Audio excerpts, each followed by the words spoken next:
I don't know why we keep doing this to ourselves, guys. I don't know why we simply just keep doing this to ourselves. But I'm just gonna sit up here and say it. First of all, shout out to South Carolina. You gave us a hard fought game. It was hard fought. You fought to the bitter end. You made some mistakes, but it is what it is. South Carolina's a 3-5 team for a reason. So, but South Carolina, shout out to them. The environment was crazy in William Bryce. Lenora Sellers is arguably the best athlete in college football. And, I don't know what he's going to do after the season. If he's going to transfer, he should transfer. But I don't know what you guys are going to do with him, whether if he stays there or not. But, yeah, you guys gave us a fight. So shout out to you guys. It sounds like a loss, even though we won the game. And first of all, I'm glad we won the game. I'm always glad when we got wins, no matter how ugly it is. I'm just glad we got it. And I'm too tired to give a huge synopsis of this because I am just mentally drained. And if we would have lost this game, I wasn't gonna crash out. I wasn't gonna be yelling and crying because we do this every year. My expectation was 9-3. It still is 9-3. My expectation was that we were going to struggle against Vanderbilt, we were going to struggle against Oklahoma, and we were going to struggle against Auburn after the Florida State loss. Why? Because those are the matchups. Why? Because they have matchups that will exploit our weaknesses. We do not have a good run blocking offensive line. We have a pass blocking offensive line that is simply consistent. Whether if it's our pass pro sets, whatever the case potentially is. We also rotate. We also got bit in the ass today trying to rotate with their offensive lineman, finally caught up with us today. But, we have an offensive line that struggles in pass pro. Maybe that's why we continue to rotate. We have a defense that simply is it's at this point, tackling is just, I wouldn't say that it's bad, but it's not up to the standard in terms of what Alabama's used to having. It's not bad, but it's not great either. It's simply just average. Maybe you can make an argument it's below average. There are some games where the tackling is great, and there are some other games where the mechanics are just simply off, where arm tackling, not wrapping up, always trying to go for a peanut punch, always trying to go and try to strip the ball. In some cases it works, but in other cases, it just didn't.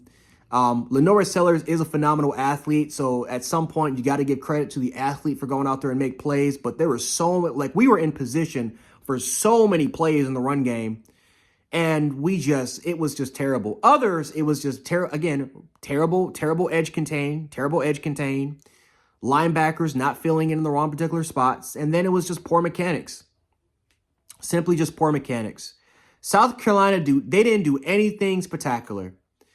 And they didn't do anything spectacular if you watched any South Carolina game, they didn't do anything spectacular. They looked like a team that was missing key players, and which they are. Like, South Carolina's got a lot of injuries. They're nowhere near as talented, in my opinion, as they were last year offensively. Sellers is literally this was the closest to 1-11 that I've ever seen, or maybe 2-11. But Sellers was getting pounded today. Pause. And Sellers just kept finding ways to just make plays with his legs. Make plays. It reminds me a lot of KJ Jefferson, but just a more athletic, quicker version of KJ Jefferson. How it was so difficult to take KJ down, just like how it is with Sellers, these big body quarterbacks that are very athletic. So we got to give credit to the athlete, but it's just the tackling today was just piss poor mechanics. There's nothing else I can kind of say with that. Not wrapping up. And it wasn't just with Sellers. It was with a lot of their skill position players as well. It was just piss poor tackling and effort. We missed a lot of opportunities. Again, a lot of undisciplined calls. We let the punt return shit almost at the end of the game. Should have never happened. Cole Adams, you gotta let that player know to get away from the ball. Keon Sapp got a little bit too close on the inside. It is what it is. But guys, we should have lost this game. Like, if we're being real, if we're being honest, if this was just an average football team, we lose.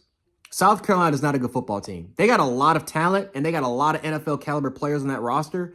They're not a good football team. If this was just an average football team today, we lose. We lose. If this was Virginia Tech, because that's a bad example. But let's just say if this was if we played Iowa today, right? Iowa's an average football team. If we played Iowa today, we would have lost. If we would have played Mississippi State, which ironically enough, they're beating Texas, at least by the time I record this video, we would have lost today against Mississippi State. Any average football team, we would have lost.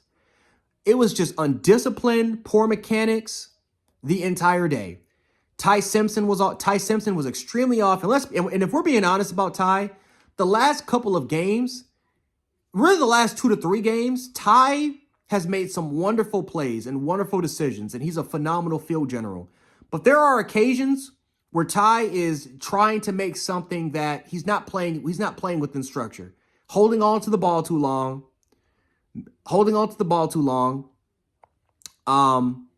Not really going through the right proper reads. Just trying to go out there and just make boneheaded plays on certain occasions. He's trying to do too much when he doesn't have to. We're starting to see more and more and more of that every single week with Ty. Yes, you'll have the great NFL-like throws. But then there are other plays where it's like, Ty, what are you doing? Like, why didn't you just take the check down? Why didn't you just go with the second? Why didn't you just go with the second hot option? Why did you decide to just throw? Like, I'm telling you, outside again, this was his worst game by far in terms of throws. I would even say even worse than the Florida State game. Right? But I can live with that. Some of the missed throws he had in this game, which, let's be honest, Bernard should have had 200 receiving yards in this football game. We're on Ty. He underthrew the ball on a go route to Bernard, which he had to come back for. The other throw, right, there was another throw where again, it's a walk-in, and I think that might have been a post route. That might have been a post, either a post or maybe a dig, where if he simply just hits him in stride, it's a walk-in touchdown. And then there's another throw where, again, this is not on him, but again, it was like a quick insight. It was a slant throw. Bernard's got to catch it. That's a 15, 20-yard play if he catches that. That's not on Ty, but like Bernard should have had 200 receiver yards in this game, right? So it wasn't the best game in terms of Ty when he did make the correct decisions, when he did play within structure or phase within the offense. But again, the other plays that we're going to talk about, it's just like Ty, man. Like, you just got to take the easy routes, take the easy decisions, take the checkdowns. Don't be afraid to go with your second options. Take off if you have to take off instead of trying to be like Johnny Manziel. And so we played ugly today, guys. We simply just played ugly all phases of the game. Offensive line with rotating your offensive line. Like I said again, guys, finally caught up with us today. It finally caught up with us today.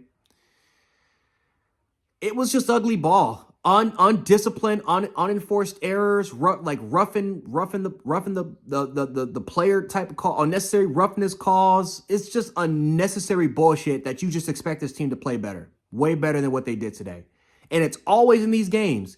The Vanderbilt game from last year, the Oklahoma game, the Michigan game in the bowl, and the Michigan game in the bowl game. We only have one loss. It's crazy that against a singular top 25 opponent, we have one loss, and that was against Tennessee last year. Every other loss was against non-top 25 ranked competition.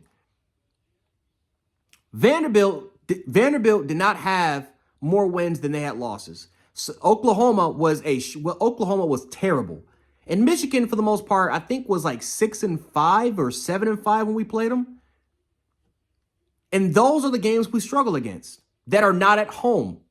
Hell, when you look at the Missouri game, we played ugly against Missouri. Like, we struggle against these games. The Georgia game in the second half was disgusting. It was ugly. And again, we got to put blame on coaching because coaching wise, Ryan Grubb's forcing these vertical route concepts wasn't working all goddamn day, forcing it down our damn throats. And Ryan Grubb went back to looking like the Seattle Seahawks. When you can't get anything going in the run game and you got to force Ty to be a quarterback, you got to try to create some sort of concepts, whether it's short, intermediate, or if you're going to run some sort of vertical concept, you got to draw something up instead of just running 4 verts. Start running a little bit more different. Run more dagger concepts. Run something. Run a lot more off the bunch formation. Do something instead of just being very, very simplistic with your route concepts. But listen, it is what it is, man. We played ugly. We should have lost this game. Literally, any average football team beats us today. But it's South Carolina. And this is how South Carolina's been playing the entire year. They're not a good football team. This was their Super Bowl. And they should have won. But Sometimes, man, you're gonna have these games, and you got to figure out a way to pull it out your ass. Pause. You got to figure out a way when adversity hits you. You got to figure out a way to just to kind of pull it out the mud, and that's what we did today. So I got to give credit to the team because they could have folded. These are the games that last year we would have lost. We found a way to win. So we're 7-1. We got a much needed bye week. Thank God for the bye week, because then after that you have LSU at home, you have Oklahoma at home, you got an FCS school, and then you have Auburn. And spoiler alert, Auburn's going to be just like this. I'm already expecting the Auburn game to be like this because Auburn is a better roster. They have a much better roster than what we have now, and they have two elite receivers on the outside. They just don't have a quarterback. Crazy part is though, the quarterback can run, and that's the same quarterback that ran for almost 200 yards against us last year. So good luck against Auburn when you play them in Voodoo Land. But yeah, any guys, I'm gonna catch you guys later. I think I might hop on the post game, so So make sure to catch the Sharpshooters podcast. Even if I'm not on it, make sure to kind of catch the Sharpshooters podcast. I know I got to get some food first, and I don't know. I don't know what I'll do, but yeah, check out the Sharpshooters podcast. Check out all the Bama coverage that's going to be covering the game. Again, if you're a South Carolina fan, again, shout out to you guys. You fought hard. And yeah, I'll catch you guys. I'm going to make a video tomorrow because I think I'll try to rewatch the game and I'll try to break it down more concisely. So we'll see. So catch you guys tomorrow on the morning show or on the Sharpshooters podcast, and I'll catch you guys later. Peace. Roll Tide.